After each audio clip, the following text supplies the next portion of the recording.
హైదరాబాద్ లోక్ భవన్లో love for cows గోవత్స ఫౌండేషన్ల నిర్వాహకులు governor Shiv Pratap శుక్లాని కలిసి గోవుల సేవ, జంతు సంక్షేమ కార్యక్రమాల గురించి వివరించారు. ఈ సమావేశంలో గవర్నర్కు శాల్వా కప్పి జ్ఞాపికను బహుకరించి సత్కరించారు.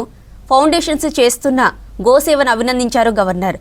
గోమాతకు సంబంధించిన ఆధ్యాత్మిక, శాస్త్రీయ వాస్తవాలను ప్రచారం చేయాలని, గోరక్షణ కార్యకర్తలకు చట్టం గురించి సమాచారం అందించాలన్నారు జస్మత్ పటేల్.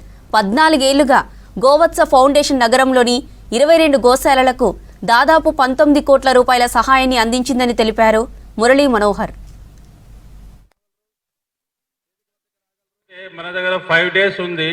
తహసీల్దార్ ఆఫీస్లో గౌమాత రక్ష కోసము, గౌమాత రాష్ట్రమాత చేయాలని విజ్ఞాపం మనకు 5 days ఉంది. ఈ అందరూ లెటర్స్ తొందరగా సిగ్నేచర్ చేసి 27వ తారీఖు 12 గంటలకు అందరు తహసీల్దార్ ఆఫీస్లో తెలంగాణ ప్రజలు ప్రతి ఇంటి నుంచి అందరూ పోవాలి. గౌమాత రాష్ట్రమాత కావాలని ఇదే ఉద్దేశంతో దీంట్లో ఎవరు లీడర్ లేరు. నంది మహారాజే లీడరు, గౌమాత సెక్రటరీ. మేము కూడా దీంట్లో ఓన్లీ సేవకులమే. మీ ఇంటికి మీరే లీడర్సు.